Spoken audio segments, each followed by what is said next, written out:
ಮಕರ ಜ್ಯೋತಿ ವಿಶೇಷ ಕಾರ್ಯಕ್ರಮಕ್ಕೆ ಸ್ವಾಗತ. ನಾನ್ ಶರ್ಮಿತಾ ಶೆಟ್ಟಿ. ಸರಿಸುಮಾರು 800 ವರ್ಷಗಳ ಇತಿಹಾಸ ಇದೆ ಈ ಮಕರ ಜ್ಯೋತಿಗೆ.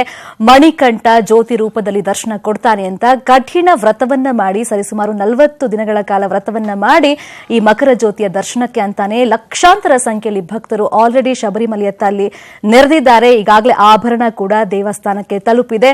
ಇನ್ನೇನು ಆಭರಣವನ್ನ ದೇವರಿಗೆ ತೊಡಿಸಿ ಮಹಾಮಂಗಳಾರತಿಯನ್ನ ಮಾಡುವಂತ ಸಮಯದಲ್ಲಿ ಸರಿಯಾಗಿ ಮಕರ ಜ್ಯೋತಿಯ ದರ್ಶನ ಈ ವರ್ಷ ಕೂಡ ಆಗುತ್ತೆ. ಅದನ್ನ ನ್ಯೂಸ್ 18 ನಲ್ಲಿ ನೀವು ಕಣ್ತುಂಬಿಕೊಳ್ಳಬಹುದು. ಇದೇ ಈ ಹೊತ್ತಿನ ವಿಶೇಷ ಕಾರ್ಯಕ್ರಮ ಮಕರ ಜ್ಯೋತಿ.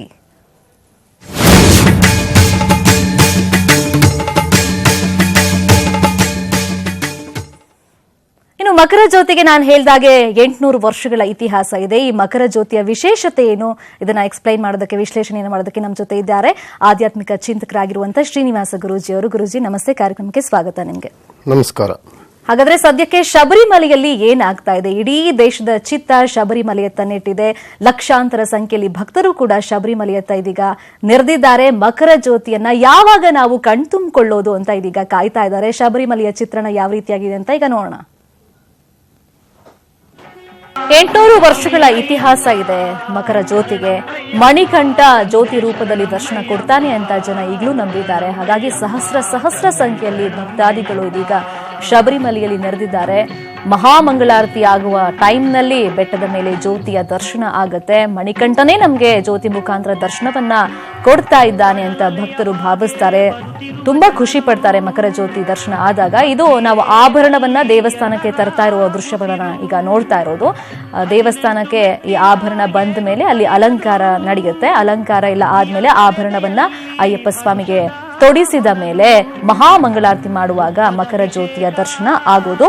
ಪೊನ್ನಂಬಲಮೇಡು ಇದು ಶಬರಿಮಲೆ ದೇವಸ್ಥಾನದಿಂದ ಸುಮಾರು 4 ಕಿಲೋಮೀಟರ್ ದೂರದಲ್ಲಿ ಇದೆ, ಡಿಸ್ಟೆನ್ಸ್ ಅಲ್ಲಿ ಇದೆ.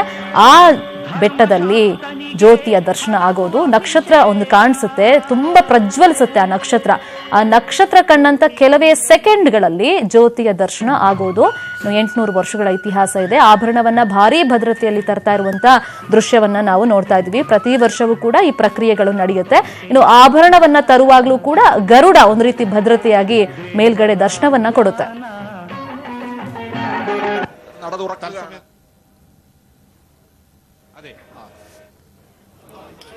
ಇನ್ನು ಅಯ್ಯಪ್ಪನ ಗರ್ಭಗುಡಿಯ ದೃಶ್ಯಾವಳಿಗಳನ್ನ ನಾವೀಗ ಗಮನಿಸ್ತಾ ಇದ್ದೀವಿ. ಇನ್ನೇನು ಕೆಲವೇ ಕ್ಷಣಗಳಲ್ಲಿ ಓಪನ್ ಮಾಡ್ತಾ ಇದ್ದಾರೆ. ಗರ್ಭಗುಡಿಯನ್ನ ತೆರಿತಾ ಇರುವಂತಹ ದೃಶ್ಯವನ್ನ ನಾವೀಗ ಗಮನಿಸ್ತಾ ಇದ್ದೀವಿ. ಈ ಗರ್ಭಗುಡಿಯನ್ನ ತೆರೆದ ಮೇಲೆ ಅಲ್ಲಿ ಆಭರಣವನ್ನ ಕೊಂಡೊಯ್ಯಲಾಗುತ್ತೆ. ಅಲ್ಲಿ ಅಲಂಕಾರವನ್ನ ಮಾಡ್ತಾರೆ. ಒಂದಿಷ್ಟು ಅಭಿಷೇಕಗಳನ್ನ ಮಾಡಿದ ಮೇಲೆ ಅಲಂಕಾರ ಆಗತ್ತೆ. ಅಲಂಕಾರ ಆಗಿ ಇನ್ನೇನು ಮಹಾಮಂಗಳಾರತಿ ಮಾಡಬೇಕು. ಆ ಟೈಮ್ನಲ್ಲಿ ಮಕರ ಜ್ಯೋತಿಯ ದರ್ಶನ ಆಗೋದು. ಇವತ್ತು ಅಯ್ಯಪ್ಪ ಭಕ್ತರ ಖುಷಿ 100 ಪಟ್ಟು ಜಾಸ್ತಿ ಆಗುತ್ತೆ. ತುಂಬಾ ನಿರೀಕ್ಷೆ ಕಣ್ಗಳಿಂದ ಕಾಯ್ತಾ ಇದ್ದಾರೆ. ಯಾಕಂದ್ರೆ ಮಕರ ಜ್ಯೋತಿಯ ದರ್ಶನ ಇನ್ನೇನು ಕೆಲವೇ ಕ್ಷಣಗಳಲ್ಲಿ ಆಗುತ್ತೆ ಅಂತ ವ್ರತಾಚರಣೆಯನ್ನ ಮಾಡಿ ಶಬರಿಮಲೆ ದೇವಸ್ಥಾನಕ್ಕೂ ಸಾಕಷ್ಟು ಭಕ್ತರು ಇದೀಗ ಹೋಗಿದ್ದಾಗಿದೆ.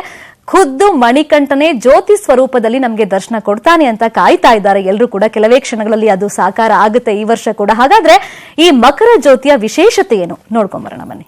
ಮಕರ ಸಂಕ್ರಾಂತಿಯಂದು ಸೂರ್ಯ ತನ್ನ ಪಥ ಬದಲಿಸುವ ದಿನ. ಈ ದಿನ ಲಕ್ಷಾಂತರ ಭಕ್ತರು 2 ತಿಂಗಳ ಪವಿತ್ರ ವ್ರತಾಚರಣೆ ಮಾಡಿ ಮಕರ ಜ್ಯೋತಿಯನ್ನ ಕಣ್ತುಂಬಿಕೊಳ್ಳುವ ದಿನ. ದೇಶದ ನಾನಾ ಭಾಗಗಳಿಂದ ಆಗಮಿಸೋ ಅಯ್ಯಪ್ಪ ಭಕ್ತರು ಸಂಜೆ 6 ರಿಂದ 7 ಗಂಟೆ ಆಗುತ್ತಿದ್ದಂತೆ ಪೊನ್ನಂಬಲಮೇಡು ಗಿರಿಯತ್ತ ತಮ್ಮ ದೃಷ್ಟಿ ನೆಟ್ಟಿರುತ್ತಾರೆ. ತಮ್ಮ ಆರಾಧ್ಯ ದೈವ ಅಯ್ಯಪ್ಪ ಜ್ಯೋತಿಯ ರೂಪದಲ್ಲಿ ಕಾಣೋದನ್ನ ಕಂಡು ಪುನೀತರಾಗ್ತಾರೆ. ಶಬರಿಮಲೆಯಲ್ಲಿ ನಡೆಯುವ ಪ್ರತಿಯೊಂದು ವಿಧಿವಿಧಾನಕ್ಕೂ 800 ವರ್ಷಗಳ ಇತಿಹಾಸವಿದೆ. ಸಂಕ್ರಾಂತಿ ದಿನದಂದು ಮಣಿಕಂಠನಿಗೆ ಮೊದಲು ಶ್ರೀಗಂಧ, ವಿಭೂತಿ, ಜೇನುತುಪ್ಪ, ತುಪ್ಪ, ಮೊಸರು, ಎಳನೀರು, ಪನ್ನೀರಿನಿಂದ ಅಭಿಷೇಕ ಮಾಡಲಾಗುತ್ತೆ. ನಂತರ ತಲತಲಾಂತರಗಳಿಂದ ಬಂದಂತಹ ಪಂದಳ ರಾಜವಂಶದ ಆಭರಣಗಳು ಶಬರಿಮಲೆಯನ್ನ ತಲುಪುತ್ತೆ. ಈ ವೇಳೆ ಗರುಡ ಪಕ್ಷಿ ಆಭರಣ ದೇವಸ್ಥಾನ ತಲುಪುವವರೆಗೂ ಭದ್ರತೆ ನೀಡುವುದು ಅಯ್ಯಪ್ಪನ ಮತ್ತೊಂದು ವಿಶೇಷಗಳಲ್ಲಿ ಒಂದು. ಸಂಜೆ 6:15 ಹೊತ್ತಿಗೆ ಅಯ್ಯಪ್ಪನಿಗೆ ರಾಜಮನೆತನದ ಆಭರಣಗಳಿಂದ ಅಲಂಕಾರ ಮಾಡಿ ಮಹಾ ಮಂಗಳಾರತಿ ಮಾಡಲಾಗುತ್ತೆ. ಇಷ್ಟು ಹೊತ್ತಿಗೆ ಶಬರಿಮಲೆ ಗಿರಿಯಲ್ಲಿ ಸುಮಾರು 5 ಲಕ್ಷಕ್ಕೂ ಹೆಚ್ಚು ಭಕ್ತರು ಮಕರ ಜ್ಯೋತಿ ರೂಪದಲ್ಲಿರುವ ಅಯ್ಯಪ್ಪನ ದರ್ಶನಕ್ಕೆ ಕಾದು ನಿಂತಿರ್ತಾರೆ. ಸಂಜೆ 6:30 ಹೊತ್ತಿಗೆ ಶಬರಿಮಲೆಗೆ ವಿರುದ್ಧ ದಿಕ್ಕಿನಲ್ಲಿರುವ ಪೊನ್ನಂಬಲಮೇಡು ಗಿರಿಯಲ್ಲಿ ವಿಶೇಷ ಮಕರ ಬೆಳಕೊಂದು ಕಾಣಿಸುತ್ತೆ. ಇದನ್ನ ಕೆಲವರು ನಕ್ಷತ್ರ ರೂಪದಲ್ಲಿ ಕಾಣಿಸುವ ಅಯ್ಯಪ್ಪ ಸ್ವಾಮಿ ಎಂದೇ ನಂಬಿದ್ದಾರೆ. ಇದಾದ ಕೆಲವೇ ಕ್ಷಣದಲ್ಲಿ ಗಿರಿಯ ನಡುವಿನಿಂದ ಜ್ಯೋತಿಯ ರೂಪದಲ್ಲಿ ಮಣಿಕಂಠ ಮಕರ ಜ್ಯೋತಿ ರೂಪದಲ್ಲಿ ದರ್ಶನ ಜ್ಯೋತಿಯ ರೂಪದಲ್ಲಿ ಲಕ್ಷಾಂತರ ಭಕ್ತರಿಗೆ ದರ್ಶನ ನೀಡುವ ಮಣಿಕಂಠ ಒಟ್ಟು 3 ಬಾರಿ ಕಾಣಿಸಿಕೊಳ್ತಾನೆ. ಮಕರ ಜ್ಯೋತಿಯ ದರ್ಶನವಾಗ್ತಿದ್ದಂತೆ ಅಯ್ಯಪ್ಪನ ಭಕ್ತರು ಸಂತೋಷದಿಂದ ಸ್ವಾಮಿಯೇ ಅಯ್ಯಪ್ಪ ಎಂದು ಕೂಗುತ್ತಾ ತಮ್ಮ ಭಕ್ತಿಯನ್ನ ಮಣಿಕಂಠನಿಗೆ ಸಮರ್ಪಿಸುತ್ತಾರೆ. ಮಕರ ಜ್ಯೋತಿಯ ದರ್ಶನವಾಗುವ ಮೂಲಕ ಅಯ್ಯಪ್ಪನ ಮಂಡಲ ಪೂಜೆಗೆ ಅಧಿಕೃತವಾಗಿ ತೆರೆ ಬೀಳುತ್ತೆ. Bureau report, news 18 Kannada. ಏನೋ ಸಂಪ್ರದಾಯ ಹಾಗೇನೆ ನಂಬಿಕೆ ಇದ್ದವರಿಗೆ ಈ ಜ್ಯೋತಿ ದೇವರ ರೂಪದಲ್ಲೇ ಕಾಣುತ್ತೆ. ಆದ್ರೆ ಇದು ಕೃತಕ ಅಂತ ಎಷ್ಟೋ ಜನ ವಾದ ಮಾಡಿದ್ದು ಇದೆ. ಆದ್ರೆ ಒಂದಿಷ್ಟು ಪುರಾವೆಗಳು ಸಿಕ್ಕದ ಮೇಲೆ ಇದು ನಿಜವಾದ ಜ್ಯೋತಿನೇ ಅಂತ ನಂಬುದ್ರು. ಹಾಗಾದ್ರೆ ಒಂದಿಷ್ಟು ವಾದ ವಿವಾದಗಳು ಸೃಷ್ಟಿಯಾಗಿತ್ತು. ಆ ವಿವಾದ ಏನು ಅಂತ ನೋಡೋಣ. ಮಕರ ಜ್ಯೋತಿ ಮಾನವ ನಿರ್ಮಿತ ಜ್ಯೋತಿ. ಮಕರ ಜ್ಯೋತಿ ಬೆಳಗೋದು ಯಾರು? ಶಬರಿಮಲೆಯ ಮಕರ ಜ್ಯೋತಿ 2011ರಲ್ಲಿ ವಿವಾದದ ಗೂಡಾಗಿತ್ತು. ಇದು ಅಸಲಿಯೋ ಮಾನವ ನಿರ್ಮಿತವೋ ಎಂದು ಕೇರಳ ಹೈಕೋರ್ಟ್ ರಾಜ್ಯ ಸರ್ಕಾರಕ್ಕೆ ಪ್ರಶ್ನೆ ಮಾಡಿತ್ತು. ಇದು ಸಾಕಷ್ಟು ವಿವಾದಕ್ಕೆ ಕಾರಣವಾಯಿತು. ಕೊನೆಗೆ ಟ್ರಾವಂಕೂರ್ ದೇವಸ್ಥಾನ ಮಂಡಳಿ ಇದಕ್ಕೆ ಸ್ಪಷ್ಟನೆ ನೀಡಿತ್ತು. ವಿವಾದಕ್ಕೆ ತೆರೆ ಎಳೆಯೋ ಪ್ರಯತ್ನ ಮಾಡಿತು. ಆದರೆ ಇದು ಭಕ್ತರ ನಂಬಿಕೆಗೆ ದೊಡ್ಡ ಪೆಟ್ಟು ನೀಡಿತು. ಸುಮಾರು 800 ವರ್ಷಗಳ ಇತಿಹಾಸ ಇರೋ ಮಕರ ಜ್ಯೋತಿ ಮಾನವ ನಿರ್ಮಿತ ಜ್ಯೋತಿ. ಪೊನ್ನಂಬಲಮೇಡು ಗಿರಿಯ ದಟ್ಟ ಕಾಡಿನಲ್ಲಿ ಸಂಕ್ರಾಂತಿಯಂದು ಕಾಣಿಸೋದು ಅಯ್ಯಪ್ಪ ಸ್ವಾಮಿಯಲ್ಲ, ಅದು ಮಾನವ ನಿರ್ಮಿತ ಜ್ಯೋತಿ ಎಂದು ಶಬರಿಮಲೆ ದೇವಸ್ಥಾನ ಆಡಳಿತ ಮಂಡಳಿ ಹೈಕೋರ್ಟ್ಗೆ ಸ್ಪಷ್ಟನೆ ನೀಡಿತ್ತು. ಪೊನ್ನಂಬಲಮೇಡು ಬೆಟ್ಟದಲ್ಲಿ ಗಿರಿಜನರು ಕರ್ಪೂರ ಹಚ್ಚುವ ಮೂಲಕ ಅಯ್ಯಪ್ಪನಿಗೆ ಸಂಕ್ರಾಂತಿ ದಿನದಂದು ಪೂಜೆ ಸಲ್ಲಿಸುತ್ತಾರೆ. ಇದನ್ನೇ ಮಕರ ಜ್ಯೋತಿ ಎನ್ನಲಾಗುತ್ತೆ ಎಂದು ಮಾಹಿತಿ ನೀಡಿತ್ತು. ಮಕರ ಸಂಕ್ರಾಂತಿಯಂದು ಶಬರಿಮಲೆಯಿಂದ 8 ಕಿಲೋಮೀಟರ್ ದೂರದಲ್ಲಿರುವ ಪೊನ್ನಂಬಲಮೇಡು ಗಿರಿಯ ನಡುವೆ ಕಾಣಿಸೋ ಜ್ಯೋತಿ ಮಕರ ಜ್ಯೋತಿಯೇ ಅಲ್ಲ. ಕೋಟ್ಯಾಂತರ ಭಕ್ತರು ತಪ್ಪಾಗಿ ತಿಳಿದು ಜ್ಯೋತಿಯನ್ನ ವೀಕ್ಷಿಸುತ್ತಾರೆ, ಅದು ಜ್ಯೋತಿಯಷ್ಟೇ. ಆದರೆ ಮಕರ ಜ್ಯೋತಿಯಲ್ಲ ಎಂದು ದೇವಸ್ಥಾನ ಆಡಳಿತ ಮಂಡಳಿ ಹೇಳಿತ್ತು. ಪೊನ್ನಂಬಲಮೇಡು ಗಿರಿ ಸದ್ಯ ಅರಣ್ಯ ಇಲಾಖೆ ಹಾಗೂ ವಿದ್ಯುತ್ ಇಲಾಖೆಯ ಸುಪರ್ದಿಯಲ್ಲಿದೆ. ಶತಮಾನಗಳ ಹಿಂದೆ ಇಲ್ಲಿ ಗಿರಿಜನರು ಸಂಕ್ರಾಂತಿ ದಿನದಂದು ಗಿರಿಜನರು ಜ್ಯೋತಿಯನ್ನ ಬೆಳಗಿಸುತ್ತಿದ್ದರಂತೆ.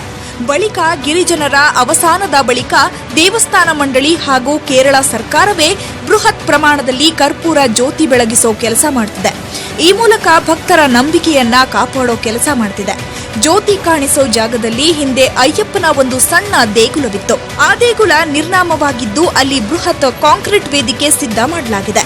ಅಲ್ಲಿ ಬೃಹತ್ ಪ್ರಮಾಣದಲ್ಲಿ ಬಾಣಲೆಯಲ್ಲಿ 3 ಬಾರಿ ಕರ್ಪೂರವನ್ನ ಹಚ್ಚಲಾಗುವುದು ಎಂಬುದು ಕೇರಳ ಸರ್ಕಾರ ನೀಡಿರುವ ಮಾಹಿತಿ.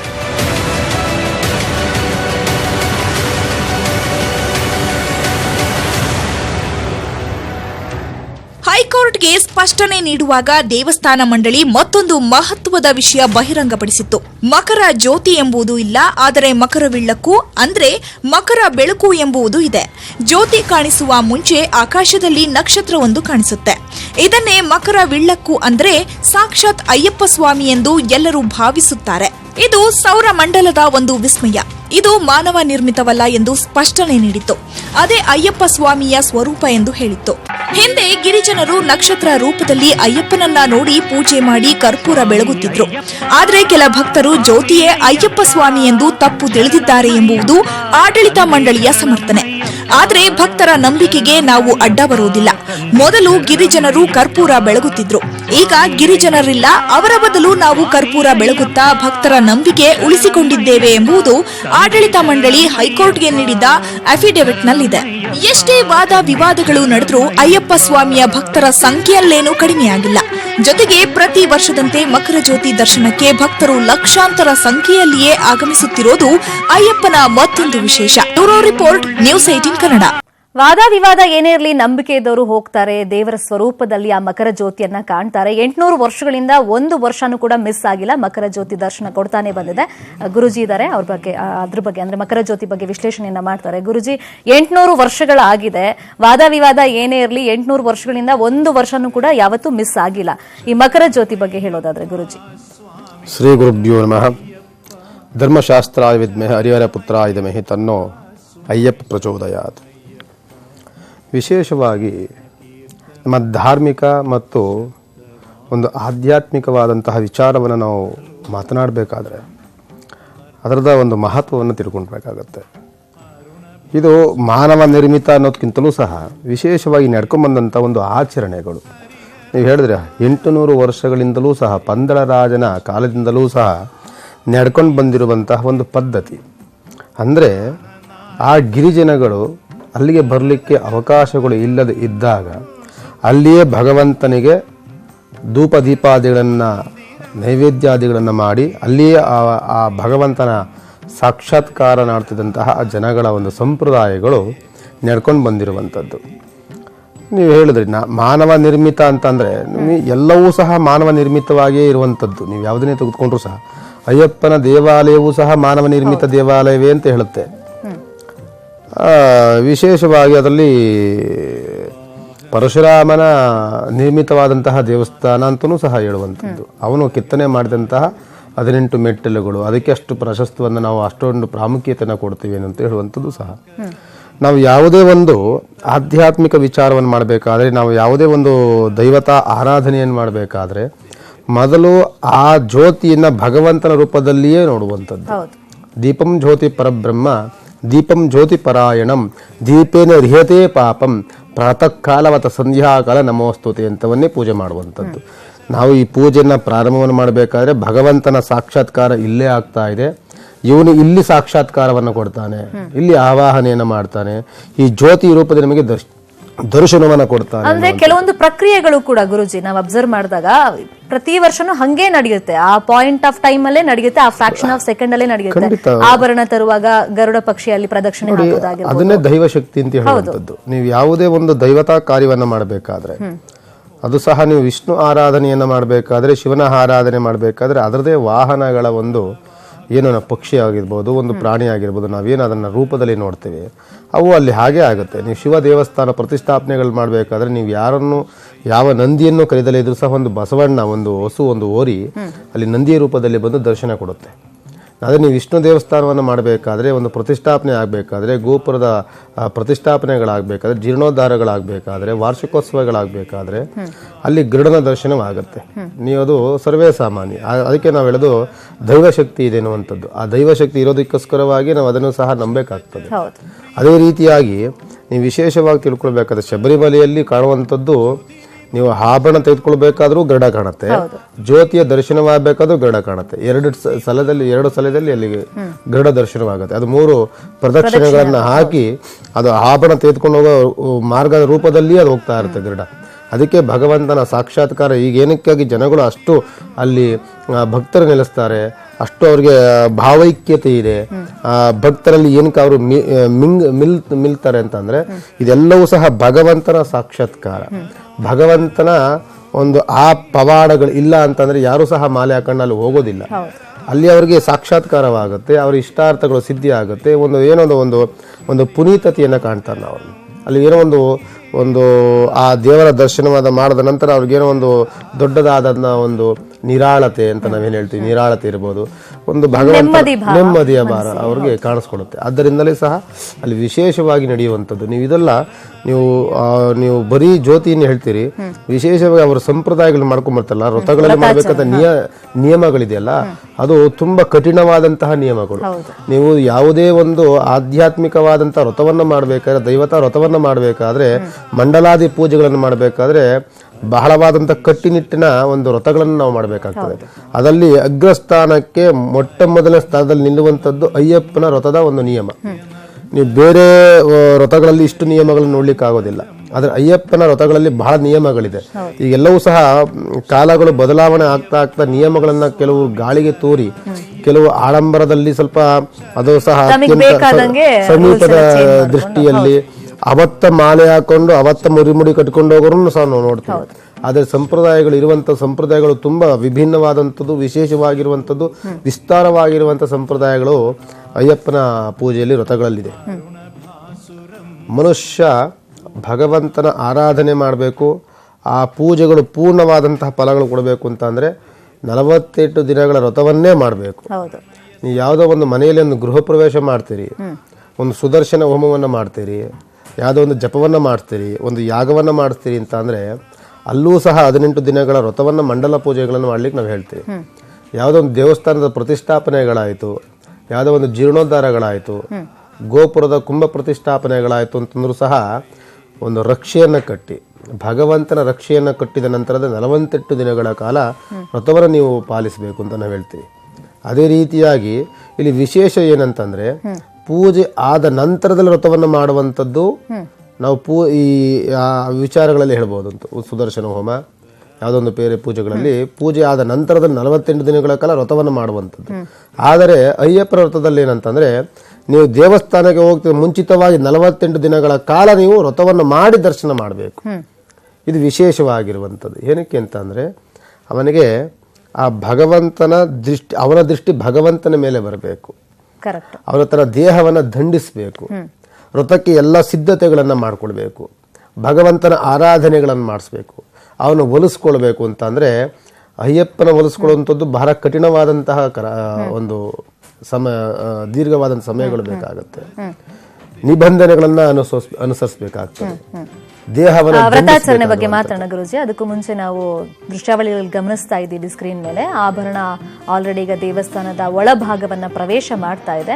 ಆಗ್ಲೇ ನಾವು ನೋಡ್ತಾ ಇದ್ವಿ ಗರ್ಭಗುಡಿಯನ್ನ ತೆರೀತಾ ಇದ್ರು ಅರ್ಚಕರು. ಈಗ ದೇವಸ್ಥಾನದ ಆವರಣವನ್ನ ಆಭರಣ ಪ್ರವೇಶ ಮಾಡ್ತಾ ಇದೆ. ಆ ದೃಶ್ಯವನ್ನ ನಾವು ಗಮನಿಸ್ತಾ ಇದ್ದೀವಿ. ಇನ್ನೇನು 18 ಮೆಟ್ಲನ್ನ ಏರಿ ಆಭರಣ ಗರ್ಭಗುಡಿಯ ಒಳಗಡೆ ಹೋಗುತ್ತೆ. ಆಮೇಲೆ ಪೂಜಾ ವಿಧಿ ವಿಧಾನಗಳು, ಅಭಿಷೇಕ ಇತ್ಯಾದಿಗಳು ನಡೆಯುತ್ತವೆ.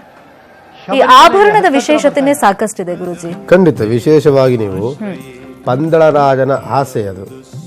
ತಾನು ಸಾಕಿದಂತಹ ಮಗ, ಅವನಿಗೆ ಸಿಕ್ಕಿದಂತಹ ಮಗ, ಅವನಿಗೆ ಪಟ್ಟಾಭಿಷೇಕವನ್ನು ಮಾಡಿ ಅಲಂಕರಿಸಿ ಸಿಂಹಾಸನಾರೂಢನಾಗಿ ರಾಜ್ಯಭಾರ ಮಾಡುವಂತಹ ಅದನ್ನು ನೋಡಬೇಕು ಅಂತ ಆಸೆ ಇದ್ದಂತಹ ಪಂದಳ ರಾಜ ಯಾವಾಗ ಮಣಿಕಂಠ ದುಷ್ಟರನ್ನ ಸಂಹಾರವನ್ನು ಮಾಡಿ, ಮಹಿಷಿನ ಸಂಹಾರವನ್ನು ಮಾಡಿ, ನಾನು ಎತ್ತಿದಂತಹ ಅವತಾರ ನಾನು ಇಲ್ಲಿಗೆ ಮುಕ್ತಾಯವನ್ನು ಮಾಡ್ತೇನೆ, ನಾನು ನಿಲ್ಲಿಸಬೇಕಾಗ್ತದೆ, ನನ್ನ ಅವತಾರ ಇಲ್ಲಿಗೆ ಕೊನೆಯಾಗಬೇಕು ಅಂತ ಅಂದಾಗ ಪಂದಳ ರಾಜ ಕೇಳ್ಕೊಳ್ತಾನೆ, ನನ್ನ ಆಸೆಯೆಲ್ಲವೂ ಸಹ ನೀರು ಪಾಲು ಆಗ್ತಾ ಇದೆ. ನಿನ್ನನ್ನು ಸಿಂಹಾಸನದಲ್ಲಿ ಕೂರಿಸಿ ನಾನು ರಾಜನನ್ನಾಗಿ ಮಾಡಬೇಕು ಅಂತ ನನ್ನ ಕನಸನ್ನು ಕಟ್ಟಿದ್ದೆ. ನನಗೆ ಸಿಕ್ಕಿದಂತಹ ಭಾಗ್ಯವಂತ ನೀನು. ನನಗೆ ಸಿಕ್ಕಿದ ಮೇಲೆ, ನೀನು ಬಂದ ಮೇಲೆ ನನಗೆ ಸಕಲವೂ ಸಹ ಒಳ್ಳೆಯದಾಗಿದೆ. ನನಗೆ ಸಂತಾನ ಫಲ ಆಗಿದೆ. ರಾಜ್ಯಭಾರ ತುಂಬ ನಡೀತಾ ಇತ್ತು, ತುಂಬ ಚೆನ್ನಾಗಿ ನಡೀತಾ ಇದೆ. ನಮ್ಮ ರಾಜ್ಯ ಸುಭಿಕ್ಷವಾಗಿದೆ. ಇದೆಲ್ಲವೂ ಸಹ ಆಗಿದ್ದು ಮಣಿಕಂಠನ ಆಹ್ವಾನದಿಂದ, ಮಣಿಕಂಠನ ಪ್ರವೇಶದಿಂದ ಆಗಿದೆ ಅಂತ ಅಂದಾಗ ಅಯ್ಯಪ್ಪನೇ ಹೇಳುವಂಥದ್ದು, ಮಣಿಕಂಠ ಹೇಳುವಂಥದ್ದು, ಯಾವಾಗ ಪ್ರತಿ ವರ್ಷವೂ ಸಹ ಮಕರ ಜ್ಯೋತಿ ಅಂತ ಮಕರ ಸಂಕ್ರಮಣ ಬರ್ತಲ್ಲ, ಅಂದರೆ ಮಕರ ರಾಶಿಗೆ ಯಾವಾಗ ಸೂರ್ಯ ಪ್ರವೇಶವಾಗ್ತಾನೆ, ಉತ್ತರಾಯಣದ ಪ್ರಾರಂಭದ ದಿನ, ಅದು ಉತ್ತರಾಯಣ ತುಂಬ ಪ್ರಶಸ್ತವಾಗಿರುವಂಥದ್ದು, ಶ್ರೇಷ್ಠವಾಗಿರುವಂತಹ ಒಂದು ಮಾಸಗಳು ಸಹ ಹೌದು. ಅದು ಯಾವಾಗ ಆಯನಗಳು, ಉತ್ತರಾಯಣ ಅಂತ ನಾವೇನು ಪ್ರಾರಂಭವಾಗುತ್ತಲ್ಲ, ಸೂರ್ಯಗ್ರಹ ಅಂದರೆ ನೀವು ತಿಳ್ಕೊಳ್ಳಿ, ಸೂರ್ಯಗ್ರಹ ಮಕರ ರಾಶಿಗೆ ಪ್ರವೇಶವನ್ನು ಮಾಡುವಂಥದ್ದು ಅಂದರೆ ವಿಶೇಷವಾಗಿ ತಿಳ್ಕೊಳ್ಬೇಕಾಗ್ತದೆ. ಮಕರ ರಾಶಿ ಅಧಿಪತಿ ಬಂದು ಶನಿ. ಸೂರ್ಯ ಶನಿಯ ತಂದೆ. ಸೂರ್ಯನಿಗೂ ಶನಿಗೂ ಕೆಲವು ವಿಚಾರಗಳಲ್ಲಿ ಗೊಂದಲಗಳು ಜಾಸ್ತಿ. ಶನಿ ಅಂತಂದ್ರೆ ದಂಡನಾಯಕ, ಶಿಸ್ತು ಜಾಸ್ತಿ. ಅವನು ಧರ್ಮ ಪಾಲನೆಯನ್ನು ಮಾಡುವಂಥವನು. ಯಾವಾಗ ಧರ್ಮದಿಂದ ಸ್ವಲ್ಪ ಅಧರ್ಮಗಳಿಗೆ ಒಳಗಾಗ್ತಾರೆ ಅಂತವರಿಗೆ ದಂಡನೆಯನ್ನು ನೀಡಿ ಧರ್ಮಕ್ಕೆ ತರುವಂಥವನು ಶನಿ. ಇಂತಹ ಶನಿ ಸೂರ್ಯನ ವಿಚಾರದಲ್ಲಿ ಕೆಲವು ದಂಡನೆಗಳನ್ನು ಕೊಡ್ತಾನೆ. ಅವನನ್ನು ಕಂಡ್ರೆ ಕೆಲವು ದ್ವೇಷವನ್ನು ಮಾಡುವಂಥದ್ದು, ವಿರೋಧವನ್ನು ಮಾಡುವಂಥದ್ದನ್ನು ನಾವು ಕಥೆಗಳಲ್ಲಿ ನೋಡ್ತೇವೆ. ಆದರೆ ವಿಶೇಷವಾಗಿ ಸೂರ್ಯನಾದಂಥವನು ತನ್ನ ಮನೆಗೆ, ನನ್ನ ತಂದೆ ನನ್ನ ಮನೆಗೆ ಬರ್ತಿದ್ದಾನೆ ಅಂತಂದ್ರೆ ಶನಿ ಆ ದಿನ ಅಂದ್ರೆ ಈ ಮಕರ ಸಂಕ್ರಮಣ ಇದೆಯಲ್ಲ, ಈ ದಿನ ವಿಶೇಷವಾಗಿ ತನ್ನ ತಂದೆಯನ್ನ ಸ್ವಾಗತಿಸ್ತಾನೆ. ಇಂಥ ಸ್ವಾಗತಿಸುವಂತಹ ದಿನ ಯಾವುದು ಅಂತ ಅಂದ್ರೆ ಉತ್ತರಾಯಣದ ಪುಣ್ಯಕಾಲವನ್ನೇ ನಾವು ಮಕರ ಸಂಕ್ರಮಣ. ಆ ದಿನ ಸೂರ್ಯಗ್ರಹ ಮಕರ ರಾಶಿಗೆ ಪ್ರವೇಶವನ್ನು ಮಾಡ್ತಾನೆ. ಇಂಥ ದಿನವನ್ನ ಅಯ್ಯಪ್ಪ ಆರಿಸ್ಕೊಳ್ತಾರೆ. ಅಂದ್ರೆ ತನ್ನ ತಂದೆಯ ಮಗನ ಮನೆಗೆ ಬರುವಂತಹ ದಿನ ಇದೆಯಲ್ಲ, ಸಾಕ್ಷಾತ್ ಭಗವಂತ ಅಂತ ನೋಡುವಂಥದ್ದು ಸೂರ್ಯಚಂದ್ರನನ್ನು ನೋಡ್ತೇವೆ. ದೇವರಿಲ್ಲ ಅನ್ನೋರು ಎಂಥವರು ಸಹ ಸೂರ್ಯನನ್ನು ನೋಡಿ ನಮಸ್ಕಾರವನ್ನು ಮಾಡ್ತಾರೆ. ಇಂತಹ ಸಾಕ್ಷಾತ್ಕಾರವಾಗಿರುವಂತಹ ಸೂರ್ಯಗ್ರಹ ಯಾವಾಗ ತನ್ನ ಮನೆಗೆ ಪ್ರವೇಶವನ್ನು ಮಾಡ್ತಾನೋ ಅಂತಹ ಸುದಿನ ನನ್ನ ಆರಾಧನೆಯನ್ನ ನೀನು ಯಾವ ರೀತಿಯಲ್ಲಿ ಮಾಡಬೇಕು ಅಂದ್ರೆ ನೀನು ನನಗೆ ಆಭರಣವನ್ನ ಧರಿಸಿ ಸಿಂಹಾಸನಾರೂಢನಾಗಿ ಮಾಡಬೇಕು ಅಂತ ಅನ್ಕೊಂಡಿದ್ಯಲ್ಲ, ಅದೆಲ್ಲವೂ ಸಹ ಆ ದಿನ ನೀನು ಮಾಡಿ ನಿನ್ನ ಆಸೆಯನ್ನ ಪೂರೈಸಿಕೋ ಅಂತ ಅಯ್ಯಪ್ಪನೇ ಅವನಿಗೆ ಒಂದು ವಿಚಾರವನ್ನು ಹೇಳ್ತಾನೆ. ಅದಕ್ಕೋಸ್ಕರವೇ ಪಂದಳ ರಾಜ ಕಾಯ್ತಾ ಇರ್ತಾನೆ. ಮಕರ ಜ್ಯೋತಿಯ ದರ್ಶನಕ್ಕೆ ಇನ್ನೇನು ಕೆಲವೇ ಕ್ಷಣಗಳು ಬಾಕಿ ಇರೋದು. ಆಲ್ರೆಡಿ ಆಭರಣ ಈಗ ದೇಗುಲದ ಗರ್ಭಗುಡಿ ಪ್ರವೇಶ ಮಾಡಿದಾಗಿದೆ. ಗುರುಜಿ, ಆಭರಣದಲ್ಲಿ ಏನೆಲ್ಲ ಸ್ಪೆಷಾಲಿಟಿ ಇರುತ್ತೆ, ಏನೆಲ್ಲ ವಿಶೇಷತೆ ಇದೆ? ನೋಡಿ, ವಿಶೇಷವಾಗಿ ಪಂದಳ ರಾಜನ ಆಭರಣಗಳು ಅಂತ ಕೆಲವು ಅದೇ ಅವನ ಮಾಡಿಸಿದಂತಹ ಆಭರಣಗಳು ಅಂತಾನೆ ಇದೆ. ವಜ್ರದ ಕಿರೀಟ, ಕಂಠೀಹಾರ, ಮತ್ತೆ ಕೈ ಖಡ್ಗಗಳು, ಮತ್ತೆ ಒಂದು ಖಡ್ಗ, ಒಂದು ಕತ್ತಿ ಮತ್ತು ಒಂದು ಗದೆ, ಮತ್ತೆ ಬಿಲ್ಲು ಬಾಣಗಳು, ಮತ್ತೆ ಕತ್ತಿಗೆ ವಕ್ಷಸ್ಥಲಕ್ಕಾಗುವಂತಹ ಆಭರಣಗಳು, ಕೈ ಕಾಲಿಗೆ ಖಡ್ಗಗಳು, ಇವೆಲ್ಲವೂ ಸಹ ವಿಶೇಷವಾಗಿ ಧರಿಸ್ತಾರೆ.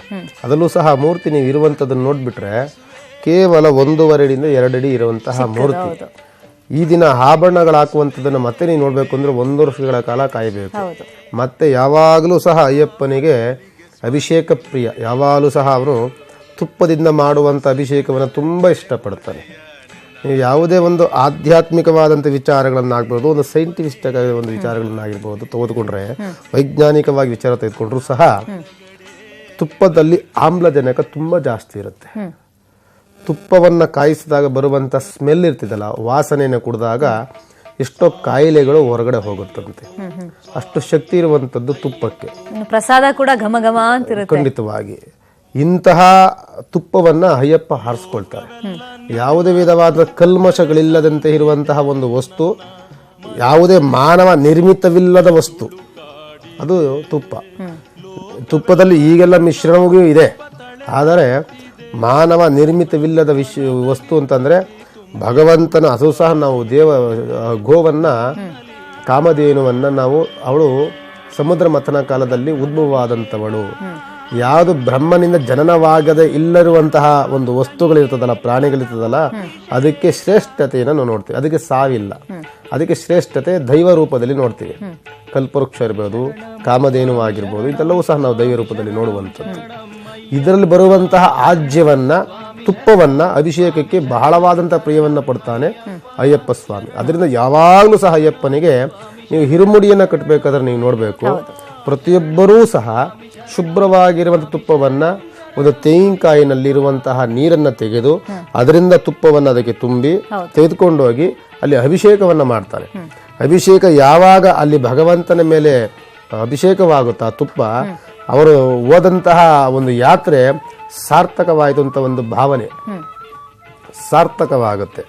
ಇಂಥದ್ದಾಗುವಂಥದ್ದು ಅಯ್ಯಪ್ಪನಿಗೆ ಯಾವಾಗಲೂ ಸಹ ಆಗುವಂಥದ್ದು ಅಭಿಷೇಕವೇ. ಅಲಂಕಾರ ನೋಡ್ಬೇಕು ಅಂದ್ರೆ ಒಂದು ದಿನದಲ್ಲಿ 1 ಬಾರಿಯೋ ಅಥವಾ 2 ಬಾರಿಯೋ ನೋಡ್ಬೋದಷ್ಟೇ. 3 ಜಾವಗಳ ಪೂಜೆಗಳಾಗ್ತಾ ಇರುತ್ತೆ. ಅಂತ ಜಾವಗಳ ಪೂಜೆಗಳಲ್ಲಿ ಮಾತ್ರ ನೀವು ಅಲಂಕಾರವನ್ನು ನೋಡ್ಬೋದು. ಅನಂತರದಲ್ಲಿ ಯಾವಾಗಲೂ ಸಹ ಅಭಿಷೇಕ ಆಗ್ತಲೇ ಇರುತ್ತೆ. ಅದು ವಿಶೇಷವಾಗುವಂಥದ್ದು. ನೀವು ಹಿರುಮುಡಿಯನ್ನ ಕಟ್ಟಬೇಕಾದ್ರೆ ವಿಶೇಷವಾಗಿ ಒಂದು ಯಾತ್ರೆಗೆ ಹೋಗುವಂತ ಪ್ರತಿಯೊಂದು ಪದಾರ್ಥಗಳು ಅದರಲ್ಲಿರುತ್ತೆ. ಹಿರುಮುಡಿ ಅಂತ ಮಾಡಿದ್ದಂಥದ್ದು ಅದಕ್ಕೋಸ್ಕರವಾಗಿ. ಅವನು ಯಾತ್ರೆಯನ್ನ ಮಾಡ್ತಾರೆ. 41 ದಿನಗಳ ಕಾಲ ಮಾಲೆಯನ್ನ ಹಾಕಿರ್ತಾನೆ. ಇನ್ನು 7 ದಿನಗಳ ಕಾಲ ಅವನು ಪ್ರಯಾಣವನ್ನ ಮಾಡ್ತಾನೆ. ಅಲ್ಲಿಗೆ ಹೋಗೋವಷ್ಟಿಗೆ 48 ದಿನ ಆಗುತ್ತೆ. ಈ 7 ದಿನಗಳ ಕಾಲಕ್ಕೂ ಅವನಿಗೆ ಬೇಕಾಗಿರುವಂತಹ ಅವನ ದಿನನಿತ್ಯದ ಒಂದು ಭೋಜನಾದಿಗಳಿಗೆ ಕೊಡುವಂತ ಪದಾರ್ಥಗಳು ಅದರಲ್ಲಿ ಇರುತ್ತೆ. ಇದು ಅದಕ್ಕೋಸ್ಕರವಾಗಿ ಇರುಮುಡಿ ಅಂತ ಮಾಡಿದಂಥದ್ದು. ಒಂದು ಮುಡಿಯಲ್ಲಿ ಭಗವಂತನಿಗೆ ಸಲ್ಲುವಂತ ಪದಾರ್ಥಗಳು, ಪೂಜಾ ಸಾಮಗ್ರಿಗಳು, ಮತ್ತೊಂದು ಮುಡಿ ಇರ್ತದೆ. ಅದರಲ್ಲಿ 2 ಮುಡಿಯನ್ನ ಮಾಡ್ತಾರೆ. ಒಂದು ಮುಡಿಯಲ್ಲಿ ಬೆಲ್ಲ, ತೆಂಗಿನಕಾಯಿ, ಬೇಳೆಗಳು, ಮತ್ತೆ ಮತ್ತೊಂದು ಪದಾರ್ಥಗಳು, ಕೊಬ್ಬರಿ, ಇವೆಲ್ಲವೂ ಸಹ ಹಣ, ಇದೆಲ್ಲವೂ ಸಹ ಹಾಕಿ ಒಂದು ಶೇಖರಣೆಯನ್ನು ಮಾಡಿ ಅವನು ಹೋಗುವಂತ ಯಾತ್ರೆಗಳಲ್ಲಿ ಅವನಿಗೆ ಬೇಕಾಗಿರುವಂತಹ ಅವನು ಭೋಜನಾದಿಗಳನ್ನ ಅವನದಲ್ಲಿ ತೆಗೆದುಕೊಂಡು ಹೋಗ್ಲಿ ಅನ್ನೋದಕ್ಕೋಸ್ಕರವಾಗಿ ಇರುಮುಡಿಯಲ್ಲಿ ವಿಶೇಷವಾದಿಗಳು ಮಾಡಿರುವಂತದ್ದು. ಈಗ ಯಾವುದು ಸಹ ಅದಲ್ಲಿ ಇರೋದಿಲ್ಲ. ಈಗ ಇರುತ್ತೆ, ಅಕ್ಕಿ ತಗೊಂಡೋಗಿರ್ತಾರೆ, changes ಆಗಿದೆ. ಅಲ್ಲಿ ತಗೊಂಡೋಗ್ಬಿಡ್ತಾರೆ, ಅಲ್ಲೆಲ್ಲೋ ಇದ್ರೆ ಅಲ್ಲಿ ಅನ್ನದಾನ ಇರೋದಕ್ಕೆ ಕೊಡ್ತಾರೆ, ಇಲ್ಲಾಂದ್ರೆ ವಾಪಸ್ ಮನೇಲಿ ಅಡಿಗೆ ಮಾತಾಡ್ತೀನಿ. ಆಗ್ಲೇ ನೀವು ಹೇಳ್ತಾ ಇದ್ರಿ ಈ ಮಕರ ಸಂಕ್ರಾಂತಿಯನ್ನೇ ಅಯ್ಯಪ್ಪ ಆರಿಸ್ಕೊಂಡಿದ್ ಯಾಕೆ, ಪಂದಳ ರಾಜ ಹತ್ರ ಕೇಳಿ ಅಂತ. ಆ ಕಥೆಯನ್ನ ಕೇಳ್ತೀನಿ. ಮಕರ ಜ್ಯೋತಿಯ ದರ್ಶನಕ್ಕೆ ಇನ್ನೇನು ಕೆಲವೇ ಕ್ಷಣಗಳು ಬಾಕಿ ಇರೋದು. ಮಕರ ಜ್ಯೋತಿಯ ವಿಶೇಷತೆ ಜೊತೆಗೆ ಯಾವ ರೀತಿ ವ್ರತಾಚರಣೆ ಮಾಡಬೇಕು ಅನ್ನೋ ಬಗ್ಗೆ ಗುರೂಜಿ ಆಗ್ಲೇ ಮಾಹಿತಿಯನ್ನ ಕೊಡ್ತಾ ಇದ್ರು. ಗುರೂಜಿ, ಇರುಮುಡಿ ಬಗ್ಗೆ ನೀವಾಗ್ಲೇ ಹೇಳ್ತಾ ಇದ್ರಿ. ಇನ್ನು ಇರುಮುಡಿಯನ್ನ ಯಾರೆಲ್ಲ ವ್ರತಾಚರಣೆ ಮಾಲಾಧಾರಿಗಳು ಇರ್ತಾರೆ ತಗೊಂಡೋಗಿ ಅಲ್ಲೊಂದು ಅಗ್ನಿಕುಂಡ ಅಂತಿರುತ್ತೆ, ಅಲ್ಲಿ ಹಾಕ್ತಾರೆ. ಅರಳಿ ಮರ ಒಂದಿದೆ ಅಲ್ಲಿ, ಎಷ್ಟು ವರ್ಷಗಳಾದ್ರೂ ಕೂಡ ಅರಳಿ ಮರದ ಎಲೆಗಳು ಇನ್ನೂ ಕೂಡ ಮುದುಡಿಲ್ಲ, ಬಾಡಲ್ಲ ಆ ಬೆಂಕಿಗೆ. ಅದಕ್ಕೆ ಹೇಳೋದು ನಾವು ಭಗವಂತನ ಒಂದು ನೆಲೆ ಇರೋ ಜಾಗದಲ್ಲಿ ಭಗವಂತನ ಸಾಕ್ಷಾತ್ಕಾರವಾಗಿ ನೆಲೆಸಿದ್ದಾನೆ ಅಂತಂದ್ರೆ ಅಲ್ಲಿ ವಿಶೇಷವಾದಂತಹ ಮಹಿಮೆಗಳನ್ನು ನಾವು ನೋಡ್ತಾ ಇರ್ತೀವಿ. ನೀವು ಶಬರಿಮಲೆಗೆ ಹೋದಾಗ, ನಾನು ಶಬರಿಮಲೆಗೆ ಹೋಗಿರೋದು ಕೇವಲ 2 ಸಲ ಹೋಗಿರೋದು. ಆದರೆ ನಾನು ತುಂಬ ಅದರ ವಿಚಾರಗಳನ್ನು ನಾನು ತಿಳ್ಕೊಂಡಿದ್ದೀನಿ. ಯಾವಾಗಲೂ ಆಧ್ಯಾತ್ಮಿಕವಾದಂಥ ವಿಚಾರದಲ್ಲಿ ತುಂಬ ನಾನು ಆಸಕ್ತಿಯಿಂದ ನೋಡ್ತಿರ್ತೇನೆ. ನೀವು ಆ ದೇವಸ್ಥಾನ ಓಪನ್ ಆಗುತ್ತೆ, 3 ತಿಂಗಳ ಕಾಲ ದೇವಸ್ಥಾನ ಓಪನ್. ಪ್ರಾರಂಭದ ದಿನ ಆ ಅಗ್ನಿಕುಂಡ ಅಂತ ಹೇಳ್ತಾರೆ ಅದನ್ನು. ಅಲ್ಲಿ ಬರುವಂತಹ ದೇವಸ್ಥಾನದ ಒಂದು ಸಮಿತಿಯರಾಗಿರ್ಬೋದು, ಆಡಳಿತ ವರ್ಗ, ಅರ್ಚಕರ ವರ್ಗ ಎಲ್ಲವೂ ಸೇರಿ ಮೊದಲು ಪೂಜೆಯನ್ನು ಮಾಡಿ ಅಗ್ನಿಕುಂಡಕ್ಕೆ ಅಲ್ಲಿ ಒಂದು ಚಾಲನೆಯನ್ನು ಕೊಡ್ತಾರೆ. ನೀವು ತಿಳ್ಕೊಳ್ಬೋದು, ಅಗ್ನಿಕುಂಡದಲ್ಲಿ ಏನಾಗಿರ್ತಾರೆ ಅಂದರೆ ಬೇರೆ ಏನೂ ಇರಲ್ಲ, ಅಲ್ಲಿ ತುಪ್ಪದ ತೆಂಗಿನಕಾಯಿ ತೆಗೆದುಕೊಂಡು ಹೋಗಿರ್ತಾರಲ್ಲ. ಗುರುಜಿ, ಈಗ ನಾವು ದೃಶ್ಯದಲ್ಲಿ ಗಮನಿಸ್ತಾ ಇದ್ದೀವಿ, ಆಭರಣವನ್ನ ಆಗ್ಲೇ ಗರ್ಭಗುಡಿ ಒಳಗಡೆ ತಗೊಂಡು ಹೋಗಿದ್ರು. ಇದೀಗ ವಿಶೇಷ ರೀತಿಯಲ್ಲಿ ಪೂಜೆ ನಡೀತಾ ಇದೆ ಅಯ್ಯಪ್ಪ ಸ್ವಾಮಿಗೆ, ಮಣಿಕಂಠನಿಗೆ. ಮಣಿಕಂಠ ಇನ್ನೇನು ಕೆಲವೇ ನಿಮಿಷಗಳಲ್ಲಿ ಜ್ಯೋತಿ ರೂಪದಲ್ಲಿ ದರ್ಶನವನ್ನ ಭಕ್ತರಿಗೆ ಕೊಡ್ತಾರೆ. ಅದನ್ನು ವಿಶೇಷವಾಗಿ ದೇವರಿಗೆ ಮಹಾಮಂಗಳಾರತಿ ಆಗ್ಬೇಕಾದ್ರೆ ಅಲ್ಲಿ ಜ್ಯೋತಿ ಆಗುತ್ತೆ ನೋಡಿ.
ಮಹಾಮಂಗಳಾರತಿ ಆಗ್ತಾ ಇದ್ದಂತೆ ಅಯ್ಯಪ್ಪ ಸ್ವಾಮಿಗೆ ಮಣಿಕಂಠ ಇದೀಗ ಜ್ಯೋತಿ ಮುಖಾಂತರವಾಗಿ ದರ್ಶನವನ್ನ ತೋರಿದ್ದಾನೆ. ಒಟ್ಟು 3 ಬಾರಿ ತನ್ನ ಭಕ್ತರಿಗೆ ದರ್ಶನವನ್ನ ತೋರ್ತಾನೆ. ಇದೀಗ ಮೊದಲ ಬಾರಿಗೆ ಮಕರ ಜ್ಯೋತಿ ಮುಖಾಂತರವಾಗಿ ಮಣಿಕಂಠ ಭಕ್ತ ಕೋಟಿಗೆ ದರ್ಶನ ಕೊಟ್ಟಿದ್ದಾಗಿದೆ. ಇದೀಗ ಮತ್ತೊಮ್ಮೆ ಅಂದ್ರೆ 2ನೇ ಬಾರಿಗೆ ದರ್ಶನವನ್ನ ಕೊಡ್ತಾ ಇದ್ದಾನೆ ಮಣಿಕಂಠ. ಶಬರಿಮಲೆಯಲ್ಲಿ ಇದೀಗ ಸಂತಸದ ಕ್ಷಣಗಳು, ಹರ್ಷೋದ್ಗಾರ, ಜಯ ಘೋಷಗಳು ಮುಗಿಲು ಮುಟ್ತಾ ಇದೆ.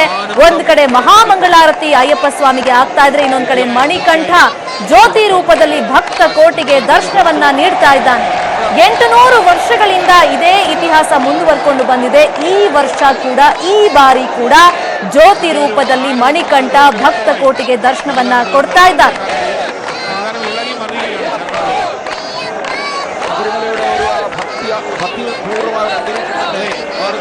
ಬಹುಶಃ ಗುರುಜಿ ಈ ಕ್ಷಣಕ್ಕೋಸ್ಕರ ಎಷ್ಟು ವರ್ಷಗಳ ವ್ರತಾಚರಣೆಯನ್ನ ಮಾಡಿದವರು ಇದ್ದಾರೆ. ಯಾಕಂದ್ರೆ 18 ವರ್ಷ ಕಂಟಿನ್ಯೂಸ್ ಆಗಿ ಹೋದವರು ಇರ್ತಾರೆ, 18 ವರ್ಷ ಮೇಲ್ಪಟ್ಟು ಕೂಡ ಹೋಗೋರು ಇದ್ದಾರೆ. ಎಷ್ಟು ಸಾರಿ ನೋಡಿದ್ರು ಮನಸ್ಸು ತೃಪ್ತಿ ಆಗೋದಿಲ್ಲ ಈ ಕ್ಷಣಕ್ಕೋಸ್ಕರ. ನೋಡಿ, ನೀವು ಆ ಕ್ಷಣವನ್ನ ಬಿಟ್ಬಿಟ್ರೆ ಮತ್ತೆ ನೀವು ಜ್ಯೋತಿ ನೋಡ್ಲಿಕ್ಕೆ ಆಗೋದಿಲ್ಲ. ಹೌದು, ವಿಶೇಷವಾಗಿ ಅದು ತಿಳ್ಕೊಳ್ಬೇಕಾಗ್ತದೆ. ಯಾವಾಗ ಅಯ್ಯಪ್ಪ ಸ್ವಾಮಿ ಆಭರಣಗಳಲ್ಲೂ ಹಾಕಿ ಮಹಾಮಂಗಳಾರತಿ ಆಗ್ತಿರ್ತದಲ್ಲ, ಆ ಮಹಾಮಂಗಳಾರತಿ ಆಗ ಸಮಯದಲ್ಲಿ ಮೇಲೆ ಗರುಡ ಬರುತ್ತೆ, ಅದೇ ಸಮಯಕ್ಕೆ ಸರಿಯಾಗಿ ಅಲ್ಲಿ ಜ್ಯೋತಿಯ ದರ್ಶನವಾಗುತ್ತೆ. ಎಲ್ಲವೂ ಸಹ ನೋಡಿ, ನಾವು ಹೇಳ್ಕೊಳ್ತೀವಿ ಇದು ಮಾನವ ನಿರ್ಮಿತ ಅಂತ, ಆದ್ರೆ ಇಲ್ಲಿ ಮಹಾಮಂಗಳಾರತಿ ಆಗುವಂತದ್ದಲ್ಲಿ ಜ್ಯೋತಿ ಹಚ್ಚೋರು ಯಾವ ರೀತಿಯಲ್ಲಿ ಗೊತ್ತಾಗುತ್ತೆ.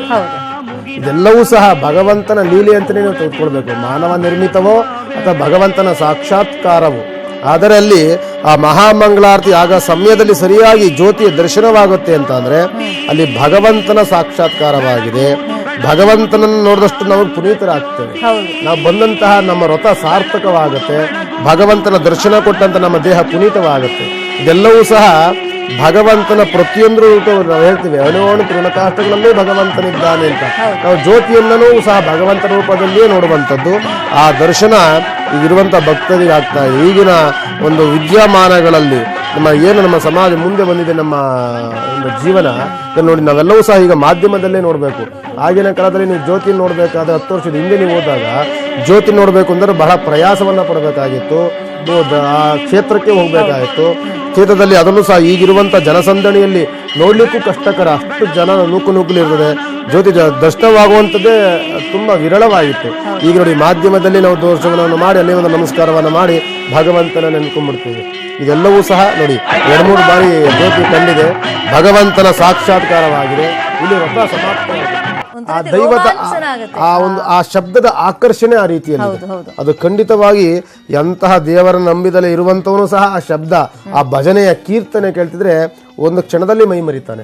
ಅಂದ್ರೆ ಆ ಶಬ್ದಕ್ಕೆ, ಆ ಹೆಸರಿಗೆ, ಆ ಅಯ್ಯಪ್ಪನ ಒಂದು ಹೆಸರಿಗೆ ಅಷ್ಟು ಶಕ್ತಿ ಇದೆ ಅಂತ ಅಂದಾಗ ಆ ಭಗವಂತನ ಸನ್ನಿಧಿಗೆ ಹೋದಾಗ ನಮ್ಗೆ ಎಷ್ಟು ಒಳಿತ ಆಗತ್ತೆ, ಆ ಭಗವಂತನ ಸಾಕ್ಷಾತ್ಕಾರವಾಗುತ್ತೆ ನೋಡಿ.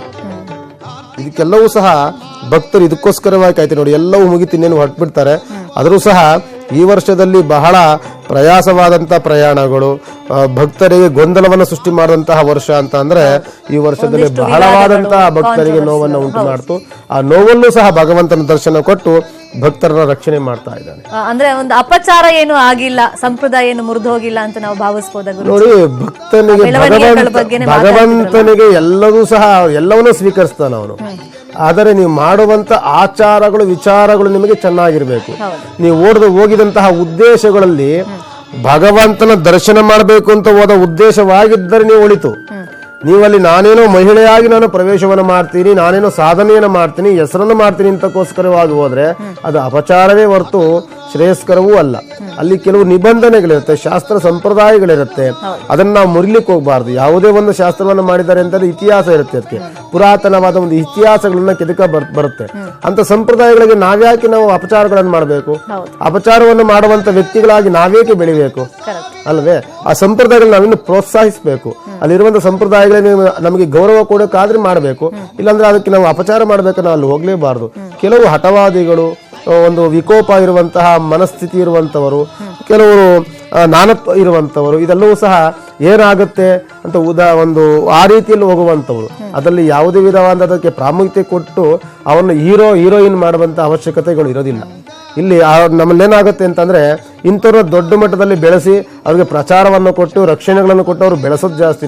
ನೀವು ಉದಾಹರಣೆ ಭಗವಾನ್ ತೆಗೆದುಕೊಳ್ಳಿ, ಇಂಥವ್ರನ್ನ ಈ ಕೆದಕ್ಬಾರ್ದವನ್ನೆಲ್ಲ ದೊಡ್ಡ ದೊಡ್ಡ ಮಟ್ಟಕ್ಕೆ ಹೋಗ್ಬಿಡುತ್ತೆ, ಭಕ್ತರಿಗೆ ಒಂದಿಷ್ಟು ಕಸಿ ಬಿಸಿ ಆಗುತ್ತೆ. ಅಂಥವ್ರನ್ನ ಕೆದಕಿ ನಾವು ಅವ್ರನ್ನ ಬೆಳೆಸಿ ದೊಡ್ಡವ್ರನ್ನ ಮಾಡ್ಬಿಡ್ತೀವಿ. ಅವ್ರನ್ನ ಕೆಲಕ್ಕೆ ಹೋಗ್ಬಾರ್ದು, ಬಂದ್ರ ಹೋಗ್ಬಿಟ್ರ ಹೋಗಿ ನೋಡಿ ಬಂದ್ರು ದೇವಸ್ಥಾನ ಶುದ್ಧಿಯನ್ನು ಮಾಡಿದ್ರು, ಯಾರೋ ಇದ್ರು ಬಂದ್ರು ಹೋದ್ರು ದೇವಸ್ಥಾನ ಶುದ್ಧಿ ಮಾಡಿದ್ರು, ಅಲ್ಲಿ ಆಗಿರುವಂತ ಅಪಚಾರಗಳಿಗೆ ಶುದ್ಧಿಯನ್ನು ಮಾಡ್ಕೊಂಡು ಅದಕ್ಕೆ ಶುದ್ಧತೆಯನ್ನು ಮಾಡ್ಕೊಂಡ್ರು, ಮತ್ತೆ ಯಥಾವತ್ತಾಗಿ ಭಗವಂತನ ಆರಾಧನೆ ಮಾಡಿದ್ರು. ಈಗ ಭಗವಂತನ ದರ್ಶನ ಆಗಿದೆ. ಇನ್ನೇನು ಕೆಲವೊಂದು 4-5 ದಿನಗಳಲ್ಲಿ ದೇವಸ್ಥಾನದ ಈಗೇನ್ ಪ್ರಕ್ರಿಯೆಗಳಿರುತ್ತೆ ಗುರುಜಿ? ಈಗ ಮಕರ ಜ್ಯೋತಿ ದರ್ಶನಕ್ಕೆ ನೋಡಿ, ಈಗ ಭಗವಂತನಿಗೆ ಆಭರಣಗಳಾಗಿದೆ, ಈಗ ಪೂರ ಅದನ್ನ ಆಭರಣದಲ್ಲಿ ದರ್ಶನ ಕೊಡ್ತಾರೆ ಎಲ್ಲರಿಗೂ ಸಹ. ಇವತ್ತೆಲ್ಲ ರಾತ್ರಿ ಪೂರ ಇವತ್ತ ದರ್ಶನಗಳಿರುತ್ತೆ. ನಾಳೆಯ ದಿನ ಬೆಳಿಗ್ಗೆ ಪ್ರಾತಃ ಕಾಲಕ್ಕೆ ಅದನ್ನ ಆಭರಣಗಳನ್ನ ತೆಗೆದು ಮತ್ತೆ ಅಲ್ಲಿ ಏನು ಆ ದೇವಸ್ಥಾನದ ಕೆಳಗಡೆ ಏನು ನಾವು ಆಭರಣಗಳ ತಂದಂತಹ ಗ್ರಾಮ ಇದೆಯಲ್ಲ, ಅಲ್ಲೊಂದು ಅಯ್ಯಪ್ಪನ ದೇವಸ್ಥಾನ ಇದೆ.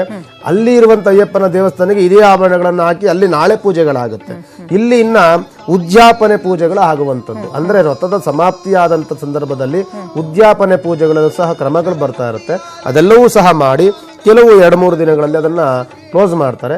ಮತ್ತೆ ಅಲ್ಲಿರುವಂತಹ ಒಂದು ಅಧಿಕಾರಿಗಳ ವರ್ಗ, ಪೊಲೀಸ್ ಅಧಿಕಾರಿಗಳ ವರ್ಗ ಇದೆಯಲ್ಲ, ಅವರು ಈ ಜ್ಯೋತಿ ಆದ ಒಂದು ವಾರಕ್ಕೆ ಮತ್ತೆ ಪೂಜೆ ಮಾಡಿಸ್ತಾರೆ ಅವರೆಲ್ಲರೂ ಸಹ ಸೇರಿ. ಅವಾಗ ಮತ್ತೆ ಓಪನ್ ಆಗಿ ಮತ್ತೆ ಅಲ್ಲಿಗೆ ಭಗವಂತನಿಗೆ 1 ವಾರಗಳ ಕಾಲ ಪೂಜೆ ಆಗುತ್ತೆ. ಈಗೆಲ್ಲವೂ ಸಹ ಪ್ರತಿ ಮಾಸದಲ್ಲಿಯೂ ಸಹ ಪೂಜೆಯನ್ನು ಮಾಡಬೇಕು ಅಂತ ಒಂದು ನಿಯಮವನ್ನು ಮಾಡಿಕೊಂಡು ಪ್ರತಿ ಮಾಸದಲ್ಲಿಯೂ ಸಹ 5 ದಿನಗಳ ಕಾಲ ಪೂಜೆ ಆಗುತ್ತೆ. ಅದು ಒಳ್ಳೇದೇ ಅಂತ ನಾವು ಹೇಳುವಂಥದ್ದು. ನೋಡಿ, ಭಗವಂತ ಅಲ್ಲಿ ನೆಲೆಸಿದ್ದಾನೆ, ಭಗವಂತನ ಭಕ್ತರು ತುಂಬಾ ನಂಬ್ಕೊಂಡಿದ್ದಾರೆ. ಅಲ್ಲೊಂದು ಯಾತ್ರಾ ಸ್ಥಾನವಾಗಿದ್ದಾಗ ನಾವು ಅದು ಅಪಚಾರಕ್ಕೆ ಮಾಡಿದ್ರೆ ನಾವು ಭಕ್ತಿಪೂರ್ವಕವಾದಂಥ ನಮನಗಳನ್ನ ಅಲ್ಲಿ ಕೊಡಬೇಕೆ ಹೊರತು ಅಪಚಾರಗಳಿಗೆ ಅವಕಾಶವನ್ನು ಕೊಡಬಾರದು ಅಂತ ನಾವು ಈ ಮಾರ್ಗದಲ್ಲಿ ಹೇಳ್ಬೋದು. ಈ ದಿನ ಯಾಕೆ ಆಯ್ಕೆ ಮಾಡ್ಕೊಂಡಿದ್ದು ಮಣಿಕಂಠ ಅಂತ ಆಗ್ಲೇ ಹೇಳಿ? ನೋಡಿ, ನಾವು ಯಾವುದೇ ಒಂದು ಶುಭ ಕಾರ್ಯವನ್ನು ಮಾಡಬೇಕಾದ್ರೆ ಉತ್ತರಾಯಣ ಮತ್ತು ದಕ್ಷಿಣಾಯನ ಅಂತ ತಿಳ್ಕೊಳ್ತೀವಿ. ಉತ್ತರಾಯಣದಲ್ಲಿ ಮಾಡುವಂತಹ ಎಲ್ಲ ಕಾರ್ಯಗಳು ಭಗವಂತನಿಗೆ ಸಲ್ಲುತ್ತೆ. ಉತ್ತರಾಯಣದಲ್ಲಿ ಯಾರೋ ಸಾವನ್ನು ಹಪ್ಪಿದ್ರೆ ಅವ್ರಿಗೆ ಸ್ವರ್ಗ ಪ್ರಾಪ್ತಿಯಾಗುತ್ತೆ ಎನ್ನುವಂಥದ್ದು ಸಹ ನಾವು ನೋಡ್ತೀವಿ. ಇಂಥ ಉತ್ತರಾಯಣಗಳನ್ನು ನಾವು ಶುಭ ಕಾರ್ಯಗಳಿಗೆ, ಮದುವೆ ಮುಂಜಿಗಳಿಗೆ, ಗೃಹ ಪ್ರವೇಶಾದಿಗಳಿಗೆ, ನಾಮಕರಣಾದಿಗಳಿಗೆ ಈ 6 ತಿಂಗಳ ಕಾಲ ತೆಗೆದುಕೊಳ್ತೀವಿ.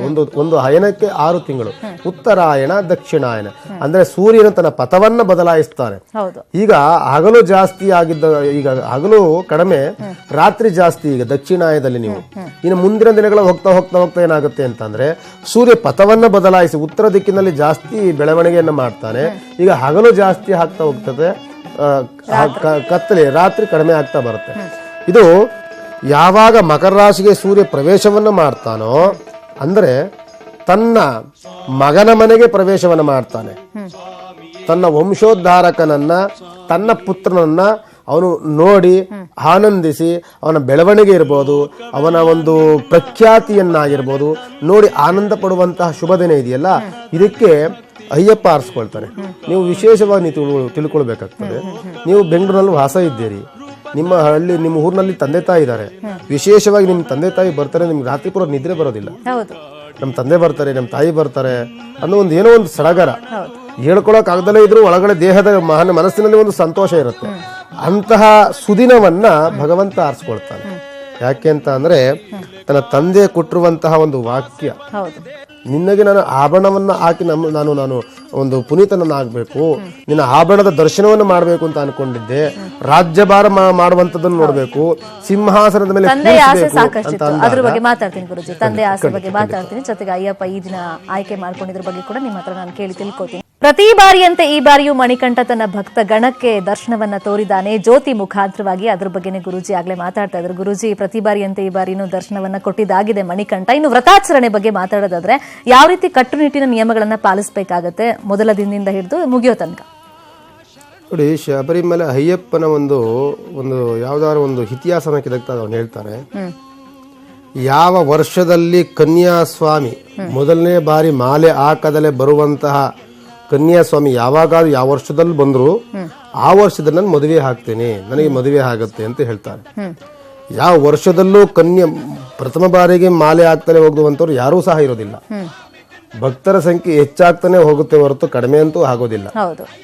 ಈ ವರ್ಷ ಹಾಕಿರೋರು ಇನ್ನೊಬ್ಬರನ್ನ ಯಾರೋ ಕರ್ಕೊಂಡು ಹೋಗ್ತಾರೆ.